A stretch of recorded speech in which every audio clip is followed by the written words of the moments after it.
بسم اللہ الرحمن الرحیم۔ سامعین کرام، آپ سن رہے ہیں عمران سیریز کا اردو ناول بلو فلم، جس کے مصنف ہیں مظہر کلیم ایم اے، اور یہ اس سلسلے کی قسط نمبر 2 ہے۔ مجھے امید ہے آپ کو میری یہ کاوش بھی پسند آ رہی ہوگی۔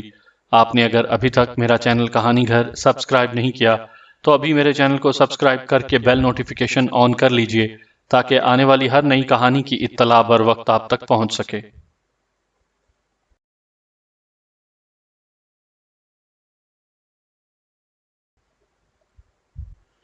بلیک زیرو کو عمران کی جیسے ہی اطلاع ملی، اس نے بڑی پھرتی سے ٹیلی فون کا ریسیور اٹھایا اور پھر نمبر ڈائل کرنے شروع کر دیے۔ جلد ہی رابطہ قائم ہو گیا۔ یس، جولیا اسپیکنگ۔ دوسری طرف سے جولیا کی آواز سنائی دی۔ X2، بلیک زیرو نے مخصوص لہجے میں کہا۔ یس باس، جولیا کا لہجہ بے حد مودبانہ ہو گیا۔ تمام ممبرز کو ٹرانسمیٹر کال کر کے اطلاع دو کہ عمران کی تلاش بند کر دیں اور رات کو سینٹرل جیل کی خفیہ نگرانی کی جائے۔ آج رات کو 1 یا 2 قیدیوں کو جیل سے نکالنے کی کوشش کی جائے گی۔ انہوں نے صرف ان کا تعاقب اور نگرانی کرنی ہے۔ کسی بات میں قطعاً کوئی مداخلت نہ کی جائے، صرف نگرانی ہونی چاہیے، مگر انتہائی محتاط طریقے سے۔ مجرموں کو شک نہیں پڑنا چاہیے، اور اس آپریشن کی نگرانی تم نے خود کرنی ہے اور مجھے باقاعدہ رپورٹ دینی ہے، بلیک زیرو نے تفصیل سے ہدایت دیتے ہوئے کہا۔ بہتر باس، جولیا نے جواب دیا۔ اوکے، بلیک زیرو نے کہا اور ریسیور رکھ دیا۔ اسی لمحے ٹیلی فون کی گھنٹی بج اٹھی۔ بلیک زیرو نے ریسیور اٹھا لیا۔ سلطان اسپیکنگ۔ دوسری طرف سے سر سلطان کی آواز سنائی دی، مگر اس بار لہجہ نرم تھا۔ بلیک زیرو بول رہا ہوں جناب، بلیک زیرو نے کہا۔ طاہر، عمران کا پتہ چلا؟ سر سلطان نے پوچھا۔ جی ہاں جناب، وہ پہلے ہی ان کاغذات کی راہ پر چل نکلا ہے۔ اس وقت وہ سینٹرل جیل کی کوٹڑی نمبر 25 میں ایک قیدی کے روپ میں موجود ہے، اور اس کوٹڑی میں وہی قیدی موجود ہے جس پر قتل کا شبہ ہے۔ بلیک زیرو نے فخریہ لہجے میں جواب دیتے ہوئے کہا۔ ٹھیک ہے، میں بھی تمہیں یہی اطلاع دینا چاہتا تھا۔ عمران نے جیل جانے سے قبل تمام سکیم مجھے بتا دی تھی، اور میری ہی ہدایت پر اسے کوٹڑی نمبر 25 میں بند کیا گیا ہے۔ میں نے تمہیں اس لیے فون کیا ہے کہ عمران نے خاص طور پر کہا تھا کہ اس کے کسی کام میں کسی قسم کی کوئی مداخلت نہ کی جائے۔ سر سلطان نے کہا۔ ٹھیک ہے جناب، میں عمران صاحب کا مقصد سمجھ گیا ہوں۔ آپ بے فکر رہیں، ہم مداخلت نہیں کریں گے، بلیک زیرو نے مسکراتے ہوئے جواب دیا۔ ٹھیک ہے، شکریہ، سر سلطان نے کہا، اور اس کے ساتھ ہی رابطہ ختم ہو گیا۔ بلیک زیرو نے بھی ریسیور کریڈل پر ڈال دیا اور اطمینان کا ایک طویل سانس لیا۔ اس کے سر سے ایک بوجھ اتر گیا تھا۔ اب تو اسے یقین تھا کہ عمران خود ہی یہ راز اگلوائے گا۔ رات آدھی سے زیادہ گزر چکی تھی۔ عمران اور جیکال دونوں کوٹڑی کی دیوار سے پشت لگائے خاموش بیٹھے ہوئے تھے۔ عمران کے انداز میں تو وہی ازلی لاپرواہی تھی۔ وہ یوں بیٹھا اونگ رہا تھا جیسے اس نے افیون کا ڈبل ڈوز لیا ہوا ہے۔ البتہ جیکال کے انداز میں بے چینی صاف نمایاں تھی۔ جوں جوں وقت گزرتا جا رہا تھا، اس کی آنکھوں کی چمک بڑھتی چلی جا رہی تھی۔ کوٹڑی کے سامنے پہرا دینے والا دربان بھی بینچ پر بیٹھا اونگ رہا تھا۔ اس نے اپنی رائفل بینچ کے ساتھ لگا کر ٹکائی ہوئی تھی۔ چند لمحوں بعد جیکال چونک کر سیدھا ہو گیا۔ عمران گو بظاہر ویسے ہی اونگ رہا تھا، مگر اس کے کان اس آواز کی طرف لگے ہوئے تھے جو آہستہ آہستہ اس کی کوٹڑی کی طرف بڑھی چلی آ رہی تھی۔ یہ کسی آدمی کے قدموں کی مدھم سی چاپ تھی۔ کوئی شخص انتہائی محتاط انداز میں کوٹڑی کی طرف آ رہا تھا۔ پھر عمران کی نیم دراز آنکھوں نے سارا منظر دیکھ لیا۔ ایک سایہ دبے قدموں اس دربان کی طرف بڑھا جو بینچ پر بیٹھا اونگ رہا تھا۔ دوسرے لمحے سایہ اس دربان پر جھپٹ پڑا۔ دربان کے منہ سے ہلکی سی بھنچی بھنچی آوازیں نکلیں، اور پھر اس کا جسم ڈھیلا پڑ گیا۔ سائے نے بڑی آہستگی سے اسے بینچ کی پشت سے ٹکا دیا اور پھر دبے قدموں کوٹڑی کی طرف بڑھا۔ اس کے ہاتھ میں ریوالور چمک رہا تھا۔ ریوالور پر سائلنسر لگا ہوا تھا۔ یہ ایک طویل القامت آدمی تھا، اور اس نے نہ صرف چہرے پر سیاہ رنگ کا نقاب چڑھایا ہوا تھا بلکہ اس کے پورے جسم پر سیاہ رنگ کا چست لباس موجود تھا۔ وہ تیز تیز قدم اٹھاتا کوٹڑی کی طرف بڑھا۔ اسے دیکھ کر جیکال تیزی سے اٹھا اور پھر دروازے کی طرف بڑھا۔ آنے والے نے اشارے سے جیکال کو ایک طرف ہٹنے کے لیے کہا اور پھر عمران کی طرف ریوالور کا رخ کر دیا۔ نہیں، یہ میرے ساتھ جائے گا۔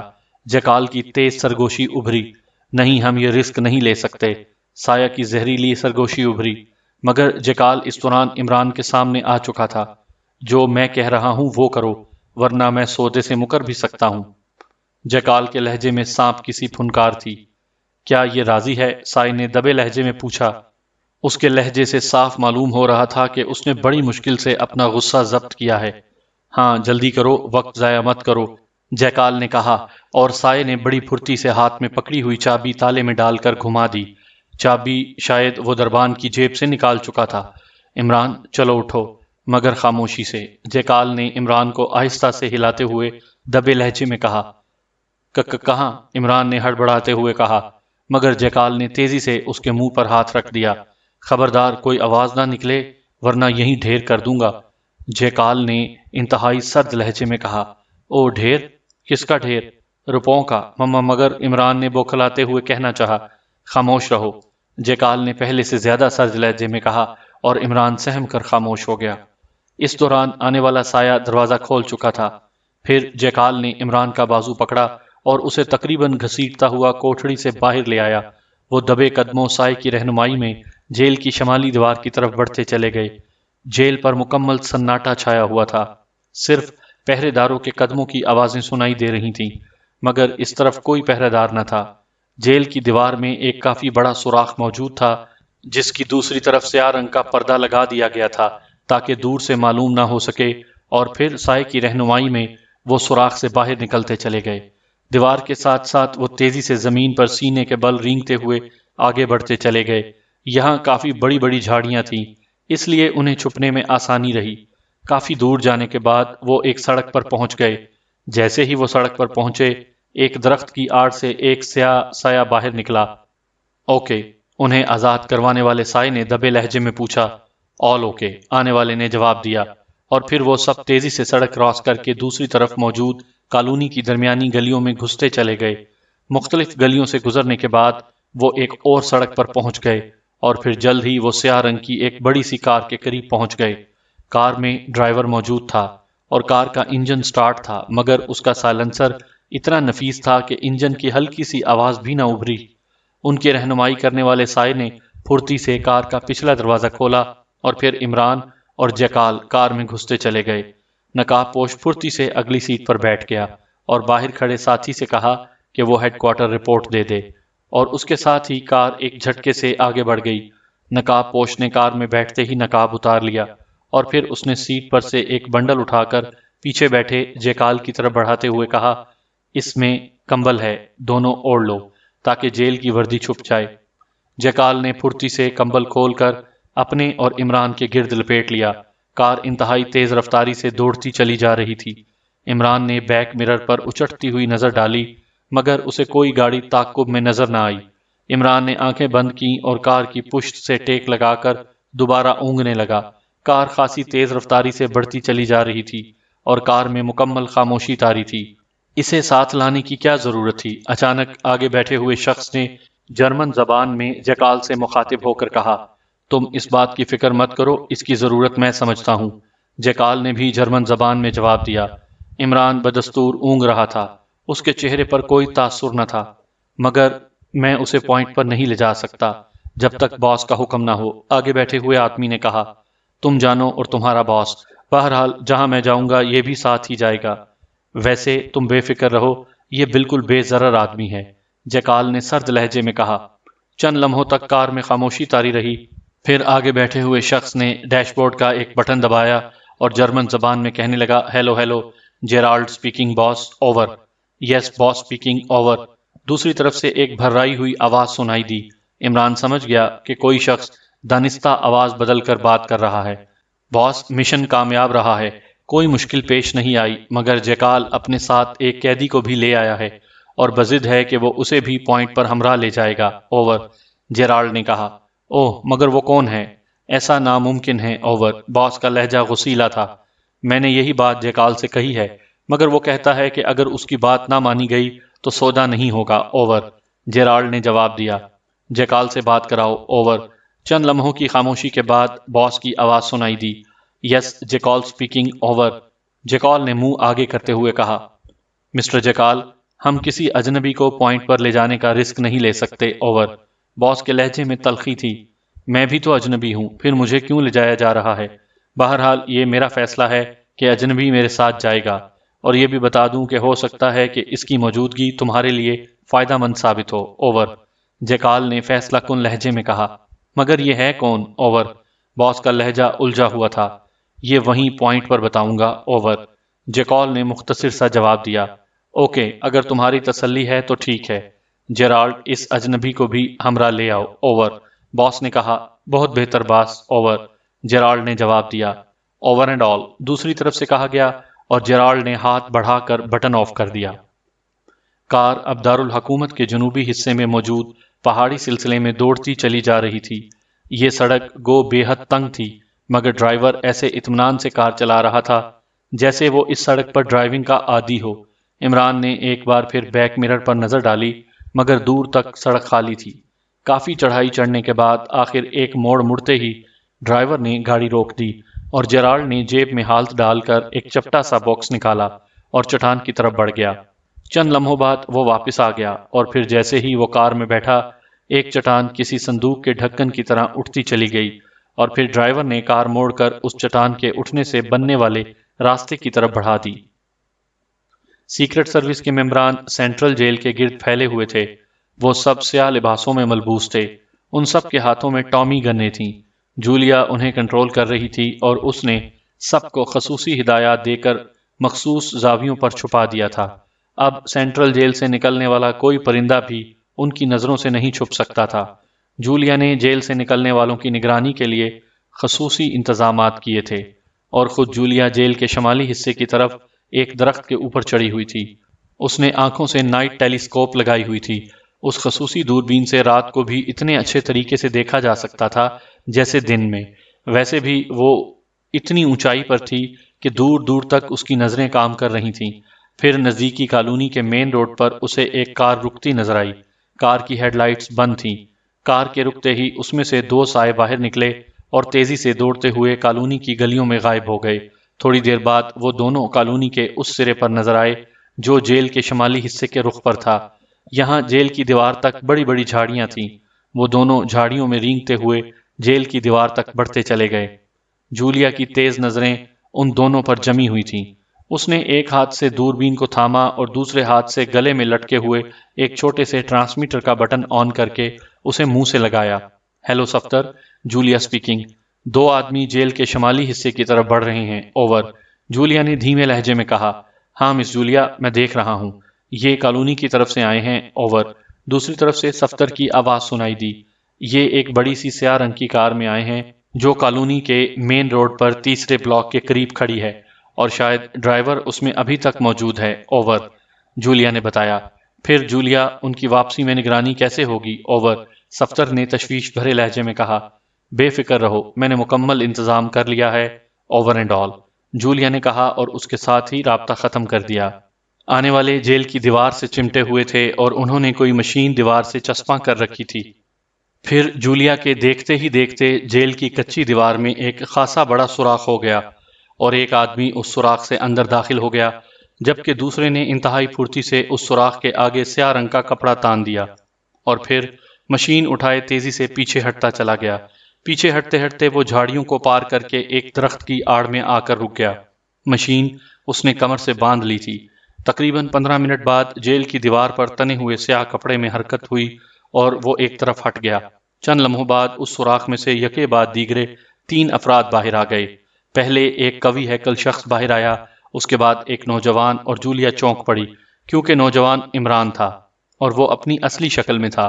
ان دونوں کے جسموں پر جیل کی وردیاں موجود تھیں، جبکہ آخر میں وہی سیاہ لباس والا آدمی باہر آیا، اور پھر وہ تینوں تیزی سے جھاڑیوں میں رینگتے ہوئے اس درخت کی طرف بڑھنے لگے جدھر ان کا ساتھی موجود تھا۔ جولیا نے تیزی سے ٹرانسمیٹر منہ سے لگایا اور اس کا ایک اور بٹن دبا دیا۔ Hello captain Shakeel, Julia speaking. Over, Julia نے دھیمے لہجے میں کہا۔ یس مس جولیا، شکیل سپیکنگ۔ اوور، دوسری طرف سے کیپٹن شکیل کی آواز سنائی دی۔ کیا وہ کار تمہیں نظر آ رہی ہے جس سے مجرم باہر آئے ہیں؟ اوور، جولیا نے کہا۔ یس مس جولیا، کار مجھ سے صرف ایک گلی کے فاصلے پر موجود ہے۔ اوور، کیپٹن شکیل نے جواب دیا۔ تم ایسا کرو کہ ریڈیو ٹرانسمیٹر کار کے بمپر کے نیچے چپکا دو، جلدی اور احتیاط سے۔ اوور، جولیا نے اسے ہدایات دیتے ہوئے کہا۔ اوکے مس جولیا۔ اوور، دوسری طرف سے کیپٹن شکیل کی آواز سنائی دی۔ اور پھر جولیا کی نظریں جیل سے آنے والوں پر جم گئیں۔ وہ اب اس درخت کے نیچے پہنچ چکے تھے۔ پھر ان کا ساتھی درخت کی آڑ سے باہر آ گیا اور پھر وہ سب مل کر چھوٹی سڑک کراس کر کے کالونی کی گلیوں میں گھس کر اس کی نظروں سے غائب ہو گئے۔ اب جولیا کی نظریں کار پر جم گئیں۔ اس نے کیپٹن شکیل کو سڑک پر سینے کے بل تیزی سے رینگتے ہوئے کار کی طرف بڑھتے دیکھا اور پھر اس کے دیکھتے ہی دیکھتے کیپٹن شکیل کار کی پشت پر پہنچ گیا۔ جولیا کا دل زور زور سے دھڑک رہا تھا۔ اسے خطرہ تھا کہ کیپٹن شکیل کی موجودگی میں ہی وہ لوگ کار تک نہ پہنچ جائیں۔ اس سے غلطی ہو گئی تھی۔ اسے چاہیے تھا کہ وہ ان لوگوں کے ادھر آتے ہی کیپٹن شکیل کو اس کام پر لگا دیتی، مگر وہ ان کے جیل میں گھسنے کے چکر میں رہ گئی۔ بہرحال اب کچھ نہیں ہو سکتا تھا۔ ادھر ایکس ٹو کے خصوصی احکامات تھے کہ نگرانی کا علم نہ ہونا چاہیے اور کیپٹن شکیل کے سامنے آنے سے انہیں علم ہو جائے گا، اور جولیا جانتی تھی کہ ایکس ٹو کی ہدایت کی خلاف ورزی کا کیا نتیجہ ہو سکتا ہے۔ اس لیے وہ بے حد پریشان تھی، مگر دوسرے لمحے اس کے منہ سے اطمینان کی ایک طویل سانس نکل گئی، کیونکہ کیپٹن شکیل انتہائی تیزی سے پیچھے ہٹتا چلا جا رہا تھا، اور جب وہ ایک کوٹھی کی دیوار کی آڑ میں ہو گیا تو جولیا کی آنکھوں میں چمک ابھر آئی، اور اسی لمحے ٹرانسمیٹر سے ہلکی سی زوں زوں کی آواز نکلنے لگی۔ یس اوور، جولیا نے بٹن دباتے ہوئے کہا۔ کام ہو گیا ہے مس جولیا، اوور۔ دوسری طرف سے کیپٹن شکیل کی آواز سنائی دی۔ اوکے، مزید ہدایت کا انتظار کرو، اوور۔ جولیا نے جواب دیا اور بٹن دبا کر رابطہ ختم کر دیا۔ اس کی نظریں اب کار پر جمی ہوئی تھیں۔ چند لمحوں بعد وہ لوگ کار کے قریب نظر آئے اور پھر ان میں سے 3 افراد کار میں سوار ہو گئے اور ایک وہیں رک گیا۔ کار ایک جھٹکے سے آگے بڑھتی چلی گئی۔ جولیا نے تیزی سے ٹرانسمیٹر کا بٹن دبایا اور پھر کہنے لگی، ہیلو کیپٹن شکیل، تم نے دیکھا کہ ایک آدمی پیچھے رہ گیا ہے، اوور۔ یس مس جولیا، وہ آدمی اب تیزی سے کالونی کی ایک گلی میں جا رہا ہے، اوور۔ کیپٹن شکیل کا جواب سنائی دیا۔ اسے کور کرو اور قابو کر کے دانش منزل پہنچا دو۔ تنویر کو اپنے ساتھ لے لینا، اوور اینڈ آل۔ جولیا نے کہا اور اس کے ساتھ ہی بٹن آف کر دیا اور ایک اور بٹن دبا دیا۔ صفدر، چوہان کو ہمراہ لے کر ٹارگٹ نمبر 3 پر پہنچ جاؤ، اوور اینڈ آل۔ جولیا نے کہا اور پھر بٹن آف کر کے اس نے دوربین گلے میں لٹکائی اور پھر تیزی سے درخت سے نیچے اترتی چلی آئی۔ درخت سے نیچے اتر کر جولیا بھاگتی ہوئی کالونی کے جنوبی حصے کی طرف چلی گئی۔ اس کی رفتار میں خاصی تیزی تھی۔ جنوبی حصے کے آخر میں ایک بڑی سی کوٹھی موجود تھی اور پھر وہ کوٹھی کے گیٹ میں داخل ہو گئی۔ لان میں ایک چھوٹا سا ہیلی کاپٹر موجود تھا۔ چند لمحوں بعد صفدر اور چوہان بھی دوڑتے ہوئے کوٹھی میں داخل ہو گئے۔ جولیا نے انہیں دیکھتے ہی ہاتھ ہلایا اور پھر تیزی سے ہیلی کاپٹر میں داخل ہو گئی۔ صفدر اور چوہان بھی وہاں پہنچ گئے اور پھر صفدر نے پائلٹ سیٹ سنبھال لی اور چوہان پچھلی نشست پر بیٹھ گیا۔ اوپر لے چلو، جولیا نے کہا۔ صفدر نے انجن سٹارٹ کیا اور پھر ایک جھٹکے سے ہیلی کاپٹر فضا میں بلند ہوتا چلا گیا۔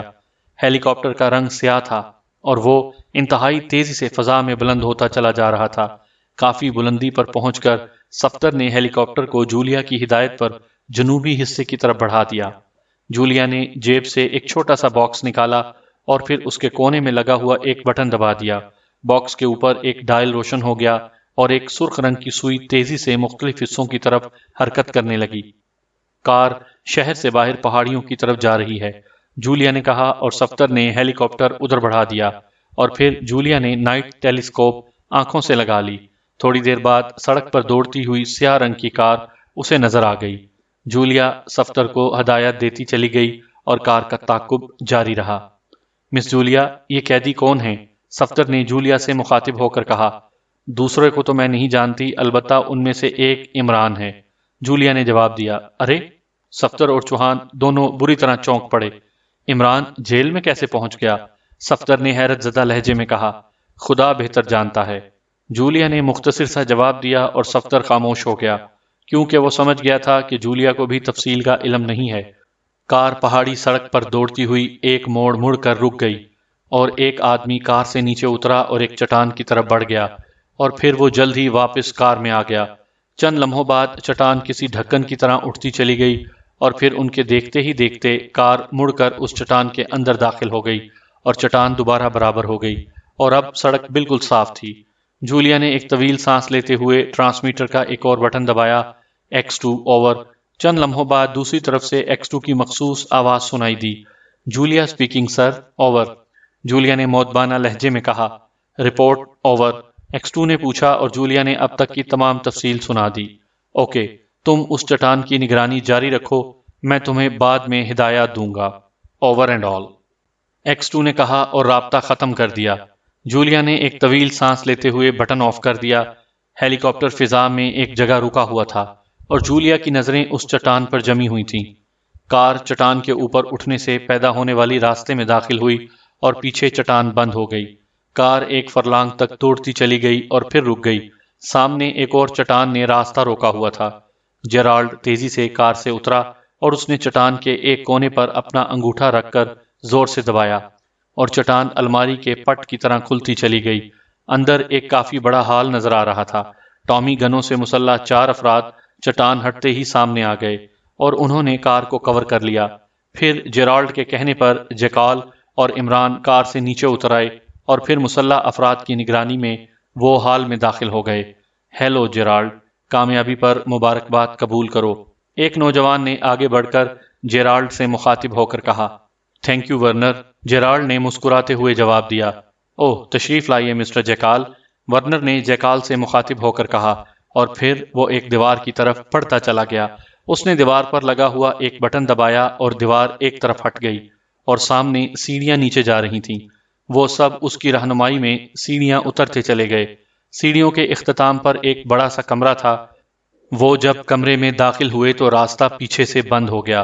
تشریف رکھیے، ورنر نے ہال کے درمیان موجود کرسیوں کی طرف اشارہ کرتے ہوئے کہا، اور جیکال اور عمران کے ساتھ ساتھ جیرالڈ اور ورنر بھی کرسیوں پر بیٹھ گئے۔ کرسیوں کے درمیان میں ایک بڑی سی میز موجود تھی جس کے درمیان ایک ٹرانسمیٹر رکھا ہوا تھا۔ ان کے کرسیوں پر بیٹھتے ہی ٹرانسمیٹر کا بلب جل اٹھا اور اس سے باس کی آواز سنائی دینے لگی۔ ہیلو ورنر، کیا سب لوگ موجود ہیں؟ اوور۔ یس باس، اوور، ورنر نے مؤدبانہ لہجے میں جواب دیا۔ مسٹر جیکال، اب اس اجنبی کے بارے میں کیا خیال ہے؟ کیا سودے کی بات اس کے سامنے ہی کی جائے گی؟ اوور۔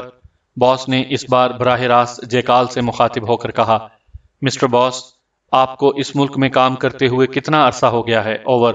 جیکال نے بڑے طنزیہ لہجے میں کہا۔ کیا مطلب؟ میں تمہاری بات سمجھا نہیں۔ اوور۔ باس کا لہجہ حیرت زدہ تھا۔ ورنر اور جیرالڈ بھی چونک کر جیکال کو دیکھنے لگے۔ مطلب یہ کہ جسے آپ اجنبی کہہ رہے ہیں وہ اس ملک کا سب سے خطرناک انسان علی عمران ہے؟ اوور۔ جیکال نے مسکراتے ہوئے کہا اور داد طلب نظروں سے عمران کی طرف دیکھنے لگا جیسے اس نے اس کی بھرپور تعریف کر دی ہو۔ عمران نے بھی جواب میں دانت نکال دیے۔ سب سے خطرناک انسان؟ آخر تم کہنا کیا چاہتے ہو جیکال؟ کھل کر بات کرو۔ اوور۔ باس نے الجھے ہوئے لہجے میں کہا۔ مسٹر باس، یہ علی عمران یہاں کی سیکرٹ سروس کے لیے کام کرتا ہے اور اس کا نام سنتے ہی نامی گرامی مجرموں اور جاسوسوں کے چہرے پر پسینے آ جاتے ہیں۔ اوور۔ جیکال نے جواب دیتے ہوئے کہا۔ آپ کا حسن ظن ہے مسٹر جیکال، ورنہ میں کیا ہوں؟ عمران نے یوں ہاتھ اٹھا کر سلام کرتے ہوئے کہا جیسے مشاعرے میں داد وصول کر رہا ہو۔ پھر آپ اسے اپنے ساتھ کیوں یہاں لے آئے؟ اوور۔ باس کے لہجے میں یکدم سختی آ گئی۔ اس لیے کہ اس کی موجودگی میں آپ کوئی غلط حرکت نہ کر سکیں۔ میں اس سلسلے میں پرتشویش تھا کہ علی عمران جیل میں میرے پاس پہنچ گیا اور میں اس کو دیکھتے ہی پہچان گیا، اور اسی لمحے میں نے یہ فیصلہ کر لیا کہ میں علی عمران کو اپنے ساتھ رکھوں گا تاکہ اگر آپ کوئی غلط حرکت کریں تو پھر وہ راز آپ کو بھی نہ مل سکے۔ اوور۔ جیکال نے انتہائی سنجیدگی سے کہا۔ چند لمحے تک حال میں مکمل خاموشی طاری رہی، پھر باس کی آواز سنائی دی۔ مسٹر جیکال، آپ نے ہمارے متعلق بالکل غلط اندازہ لگایا ہے۔ ہم صحیح چلنے والوں سے کبھی دغا نہیں کرتے۔ ہمیں بلو فلم چاہیے اور ہم اس کی قیمت ادا کرنے کو تیار ہیں۔ ہمارے پاس پیسے کی کمی نہیں ہے، مگر جو ہمارے ساتھ دھوکہ کرنے کی کوشش کرتا ہے اسے اس دنیا میں پھر کہیں جائے پناہ نہیں ملتی۔ آپ مسٹر عمران کو اس لیے ہمراہ لائے ہیں کہ آپ ہمیں بلیک میل کر سکیں، حالانکہ مسٹر عمران اب اگر جانا بھی چاہیں تو یہاں سے واپس نہیں جا سکتے۔ آپ کی بات دوسری ہے۔ ابھی آپ نے صرف ایک معمولی سی خلاف ورزی کی ہے، اس لیے ہم آپ کو سزا نہیں دینا چاہتے۔ ابھی ہم اپنے سودے پر قائم ہیں اور آپ کا خیال غلط ہے مسٹر باس۔ میں آپ کو بلیک میل نہیں کرنا چاہتا ہوں، اتنا چاہتا ہوں کہ آپ صحیح لائنوں پر سوچتے رہیں۔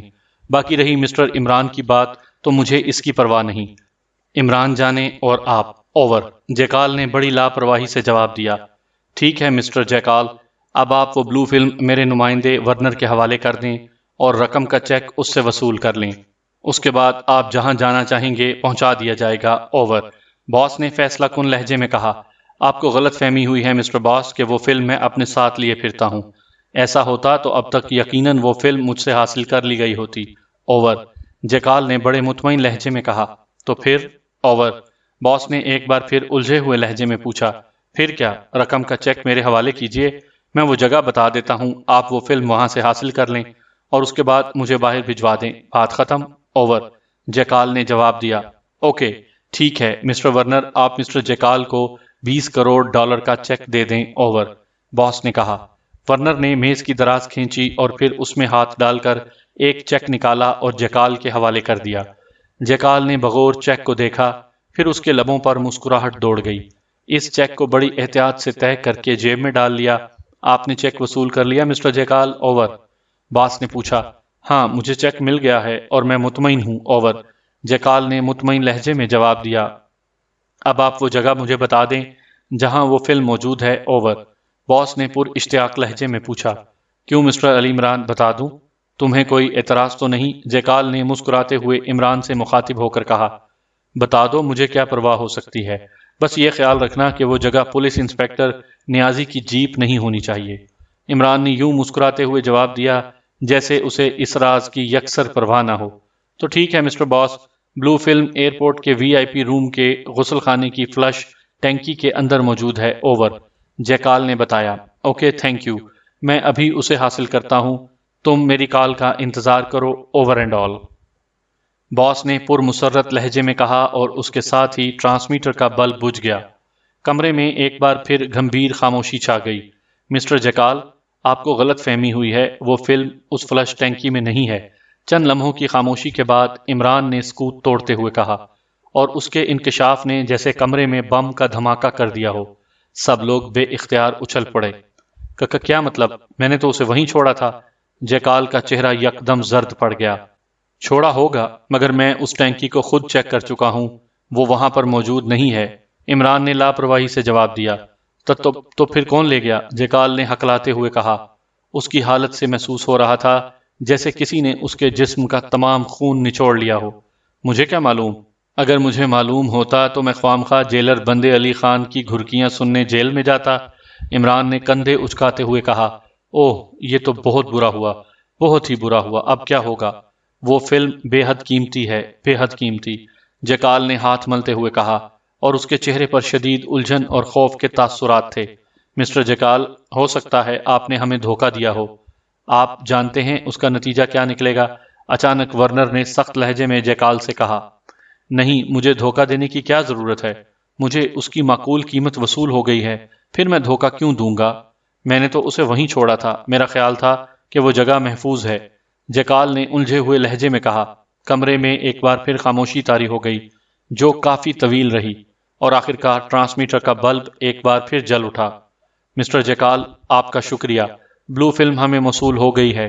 آپ جہاں جانا چاہیں گے آپ کو مسٹر ورنر وہاں پہنچانے کے انتظامات کر دیں گے۔ اوور۔ باس کی مسرت سے بھرپور آواز سنائی دی۔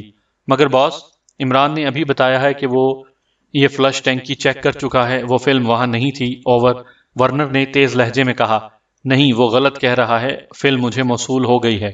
اب تم مسٹر جیکال کو جہاں یہ کہیں پہنچا دو اور عمران کو گولی مار کر ختم کر دو۔ اوور اینڈ آل، باس نے کہا، اور اس کے ساتھ ہی رابطہ ختم ہو گیا۔ پھر اس سے پہلے کہ کوئی حرکت کرتا، جیرالڈ نے پھرتی سے جیب سے ریوالور نکالا اور عمران کے پہلو سے لگاتے ہوئے کہا، کھڑے ہو جاؤ مسٹر، اور اپنے ہاتھ اوپر اٹھا لو۔ جیرالڈ کے لہجے میں بے پناہ سختی تھی۔ پہلے کھڑا ہو جاؤں یا ہاتھ اوپر اٹھاؤں؟ اس بات کا فیصلہ کر لو، اور دیکھو مجھے کوئی جلدی نہیں ہے، تم اطمینان سے فیصلہ کر سکتے ہو۔ عمران نے اسی طرح لاپرواہی اور اطمینان سے جواب دیتے ہوئے کہا، شٹ اپ، ہاتھ اٹھاؤ۔ جیرالڈ نے غصے سے دھاڑتے ہوئے کہا، یار کیوں جلدی کر رہے ہو؟ گولی ہی مارنی ہے، اطمینان سے مار لینا۔ میں کہیں بھاگا جا رہا ہوں یا تم پر کوئی قیامت ٹوٹ رہی ہے؟ عمران نے اسے سمجھاتے ہوئے کہا، اور دوسرے لمحے جیرالڈ نے دانت بھینچتے ہوئے ٹریگر دبا دیا۔ یہ ایک چھوٹا سا کمرہ تھا جس میں ایک چھوٹی سی میز موجود تھی۔ میز کے پیچھے ایک کرسی پر ایک منحنی سا بوڑھا بیٹھا ہوا تھا۔ اس کی آنکھوں پر موٹے شیشوں کی اینک چڑھی ہوئی تھی۔ میلے اور الجھے ہوئے بال، ملگجے اور مسلے ہوئے کپڑے، بظاہر وہ بوڑھا کوئی غریب سا دکاندار نظر آ رہا تھا۔ اس کے ہاتھ میں ایک چھوٹا سا ڈبہ تھا جس کے ایک کونے میں ایریل نما راڈ باہر نکلا ہوا تھا۔ وہ بڑے غور سے ڈبے کو دیکھ رہا تھا۔ اس کی آنکھوں میں ہلکی سی تشویش کی پرچھائیاں نمایاں تھیں، اور دوسرے لمحے وہ چونک پڑا۔ ڈبے میں سیٹی کی آواز بلند ہوئی اور اس کے ساتھ ہی ڈبے پر سرخ رنگ کا بلب تیزی سے جلنے بجھنے لگا۔ بوڑھے نے کونے پر انگوٹھے کا دباؤ ڈالا تو سیٹی کی آواز بند ہو گئی اور ایک مردانہ آواز ابھری، hello red star, hello red star, over. Yes red star speaking, over. بوڑھے نے بڑے باوقار لہجے میں جواب دیتے ہوئے کہا۔